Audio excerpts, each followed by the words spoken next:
Good afternoon friends, this is Anil and welcome to सन7 H.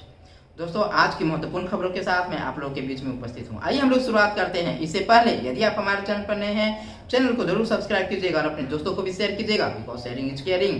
दोस्तों, सबसे पहले हम लोग बात करते हैं वेतन भुगतान को लेकर के। दोस्तों, नवनियुक्त शिक्षकों के लिए दोस्तों एक अच्छी खबर आ रही है कि आज पेमेंट मिल जाएगा रोहतास के चिनारी में। दोस्तों, रोहतास के चिनारी में जिन भी शिक्षक अभ्यर्थियों का नियोजन हुआ है दोस्तों, आज उन्हें पेमेंट भुगतान कर दिया जाएगा। दोस्तों, उनके अकाउंट में पैसा आ जाएगी, पूर्ण संभावना है। पूरी लिस्ट तैयार कर ली गई है, बैंक भेज दिया गया है और उसने आज पेमेंट कर दिया जाएगा। आज नहीं आएगा तो कल आ जाएगा, लेकिन आ जाएगा पेमेंट बिल्कुल। आज से कल तक में पेमेंट मिल जाएगा। दोस्तों, नवनियुक्त शिक्षकों के लिए एक अच्छी खबर है दोस्तों कि शुरुआत तो कहीं हुई है, और ये शुरुआत दोस्तों रोहतास से हुई है।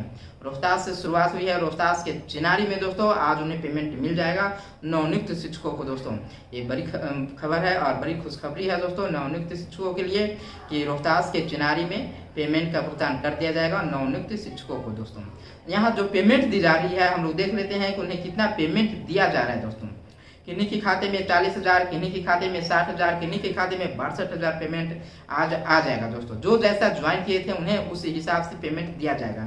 कुछ लोग फरवरी में ही ज्वाइन कर लिए थे, कुछ लोग मार्च में ज्वाइन किए थे, तो इस हिसाब से उन्हें पेमेंट दे दिया जाएगा। मंथली पेमेंट आपको 22,224 रुपया हो रहा है। दोस्तों, उसमें से 1,800 PF कट करके 20,424 रुपया आपको दिया जाएगा। दोस्तों, जो मंथली पेमेंट है, मंथली जो पेमेंट आपको मिलेगा, पर मंथ जो पेमेंट मिलेगा दोस्तों, वो आपका EPF कटने के बाद हो जा रहा है आपका 20,424 रुपया। दोस्तों, जो पेमेंट दिया जा रहा है दोस्तों, वो लेवल 1 है और इंडेक्स 1 है। दोस्तों, रिवाइज्ड बेसिक पे आपका 15,380 है।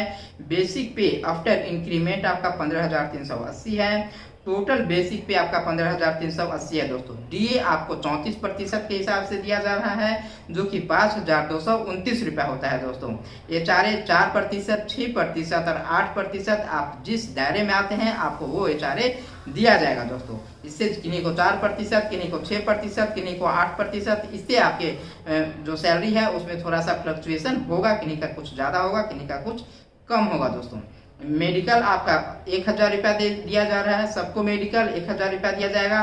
स्पेशल पेमेंट जो है वो 0 है। स्पेशल पेमेंट पूरे चिनारी में पूरे 0 दिखलाया गया है। दोस्तों, यहाँ पे पर्सनल पे 0 दिया गया है। तो टोटल इस तरह से जो सैलरी मिलेगी वो 22,224, 1,800 रुपया इसमें से EPF कट करके और 20,424 रुपया आपके अकाउंट में पेमेंट आएगा। दोस्तों, तो आज एक बड़ी खुशखबरी है और 3 महीने का आप देख लीजिए, पूरे 3 महीने का आपको पेमेंट अभी दिया जा रहा है। दोस्तों, फरवरी में आप ज्वाइन किए थे तो फरवरी का आपको मिलेगा पेमेंट, आपका 2 दिन 4 दिन जो भी है। मार्च का आपका पेमेंट मिलेगा, उसके बाद आपको अप्रैल का पेमेंट मिलेगा और मई तक का पेमेंट 31 मई 2022 तक का पेमेंट सबको दिया जा रहा है। दोस्तों, 31 मई 2022 तक, मतलब जो लोग फरवरी में ज्वाइन कर चुके थे उन्हें फरवरी 2-4 दिन जो भी है वो मिलेगा, मार्च पूरा मिलेगा, अप्रैल पूरा मिलेगा और मई मिलेगा।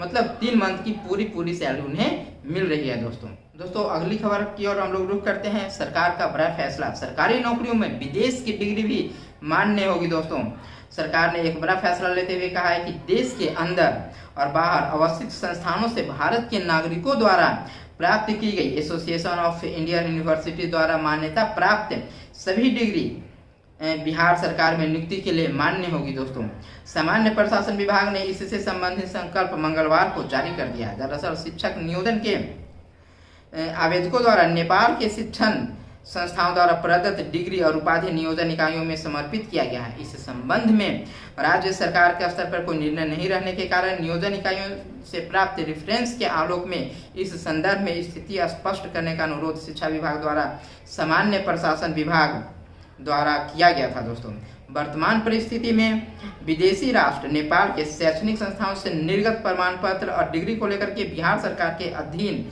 नियुक्तियों में मान्यता समकक्षता प्रदान करने को लेकर के प्रस्ताव सरकार में विचाराधीन था। लेकिन अब बिहार सरकार जो विदेश से नेपाल से जो डिग्रियां हैं उसे मान्य कर रही है। तो अगली खबर आ रही है 7वें चरण को लेकर के। सरकारी स्कूलों में छात्रों की संख्या के आधार पर तैनात होंगे शिक्षक। दोस्तों, शिक्षा विभाग ने छात्र शिक्षक अनुपात में शिक्षकों की कमी का मांगा गया है ब्यौरा। दोस्तों, ये खबरें आ रही है सारण से। सारण जिले में छात्र और शिक्षक के अनुपात की वास्तविक तस्वीर लेने की कवायद में शिक्षा विभाग जुट गया है। दोस्तों, छात्र शिक्षक अनुपात का पता लगाने के लिए प्राथमिक शिक्षा निदेशक रवि प्रकाश ने जिला शिक्षा पदाधिकारी को प्रपत्र मुहैया कराकर जानकारी मांगी है। इस प्रपत्र को विद्यालय के प्रधानाध्यापकों को भरना है। उल्लेखनीय है कि आरटीई एक्ट नियमावली के तहत 20 के तहत स्कूलों में छात्र और शिक्षक अनुपात 30:1 करना है। फिलहाल स्कूलों में 60:1 है दोस्तों। इसे संतुलित करने के लिए विद्यालय वार व शिक्षक नियोजन इकाई वार ब्यौरा लिया जा रहा है। सारण में छात्र शिक्षक अनुपात को ठीक करने के लिए हजारों शिक्षकों की नियुक्ति करनी होगी दोस्तों। शिक्षा विभाग के सूत्रों ने बताया कि प्रपत्र में विद्यालयवार प्रधानाध्यापक के स्वीकृत पदों, उत्क्रमित विद्यालय समेत रिक्त पदों की संख्या, जिला संवर्ग के सहायक शिक्षकों की स्वीकृति पदों की संख्या के अनुपात में कार्यरत एवं रिक्त पदों की संख्या तथा स्नातक शिक्षकों के पदों व कार्यरत शिक्षकों की संख्या देनी है। 7वें चरण की जो शिक्षक बहाली में केवल साल 2019 से लेकर के 22 तक की रिक्ति की गणना की जाएगी, बल्कि छात्र शिक्षक अनुपात में शिक्षकों के पद की आवश्यकता को भी जोड़ा जाएगा। इसके अलावा वर्ग 1 to 5 एवं 6 to 8 तक नामांकित छात्र छात्राओं की संख्या भी देनी है। इससे अगले चरण की नियोजन प्रक्रिया को लेकर के शिक्षकों की रिक्ति घोषित की जाएगी। इसको लेकर के प्राथमिक और मध्य विद्यालय में मूल और स्नातक कोटि के शिक्षकों की रिक्ति संबंधित रिपोर्ट मांगी गई है दोस्तों। प्राथमिक शिक्षा निदेशक ने निर्देश दिया है कि 2019-20 में प्रकाशित रिक्ति के विरुद्ध नियुक्ति के बाद रिक्त रह गए पदों का विवरण देना है।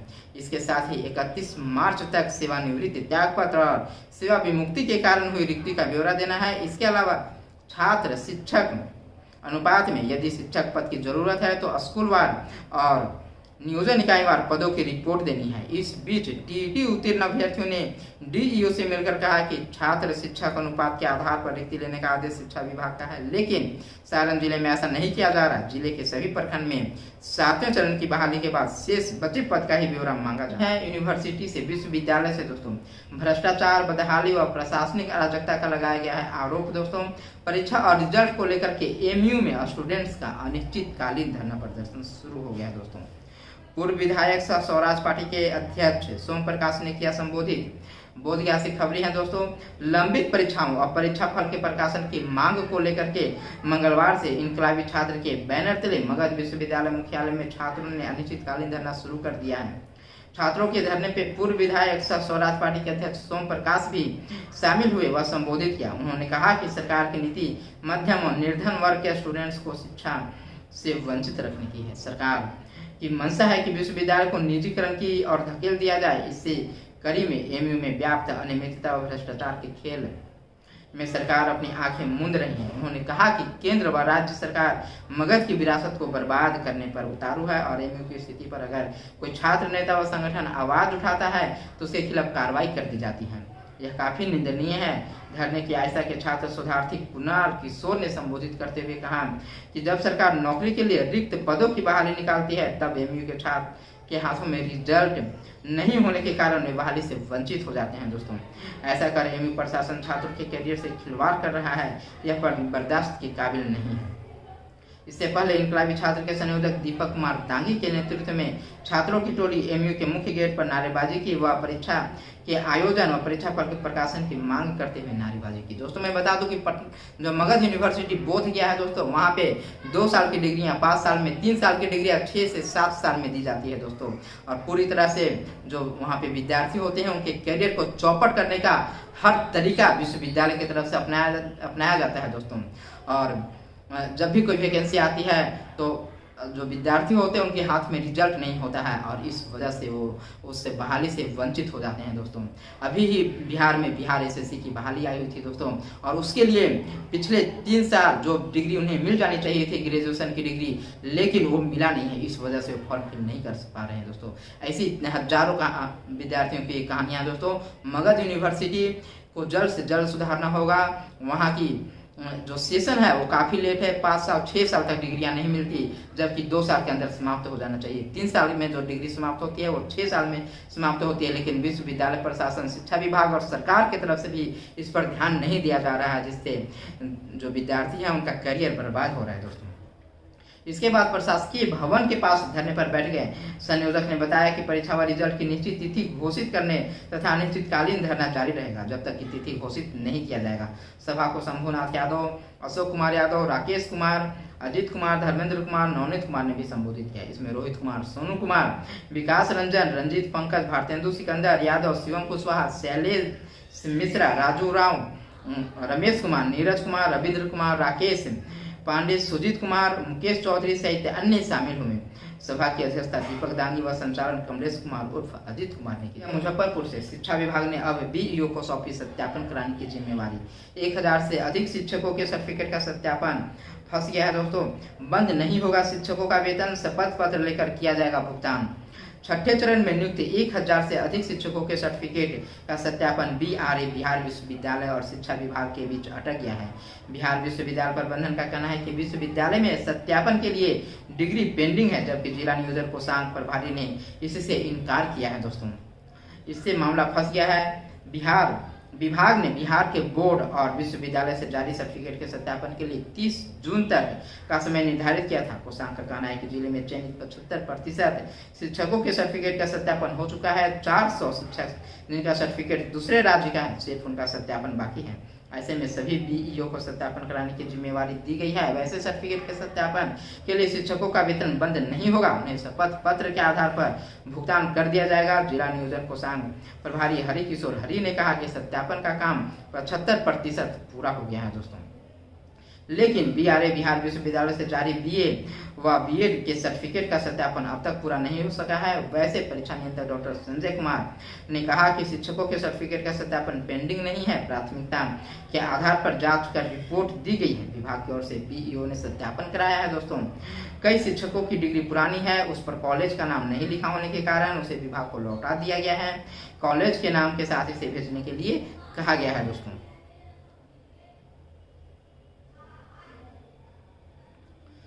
दक्षता परीक्षा फेल, शिक्षकों की 6 माह की ट्रेनिंग होगी। दोस्तों, 2 से कॉन्ट्रैक्ट क्लासेस के माध्यम से हर शनिवार और रविवार को प्रशिक्षण दिया जाएगा। राज्य में दक्षता परीक्षा में फेल शिक्षकों की 6 माह की ट्रेनिंग होगी। यह ट्रेनिंग जुलाई के पहले हफ्ते में हर शनिवार एवं रविवार को कॉन्ट्रैक्ट क्लास के माध्यम से होगी। दोस्तों, इसमें गैर हाजिर रहने वाले शिक्षक इसके लिए स्वयं जिम्मेवार होंगे। दोस्तों, दक्षता परीक्षा में फेल शिक्षकों की 6 माह की ट्रेनिंग के लिए प्राथमिक शिक्षा निदेशक रवि प्रकाश ने 14 जिलों के जिला शिक्षा पदाधिकारियों को निर्देश दिए हैं। इन 14 जिलों में गया, अररिया, भागलपुर, पटना, मुंगेर, मुजफ्फरपुर, दरभंगा, सारण, सहरसा, मधेपुरा, कटिहार, किशनगंज, मधुबनी एवं पूर्णिया शामिल है।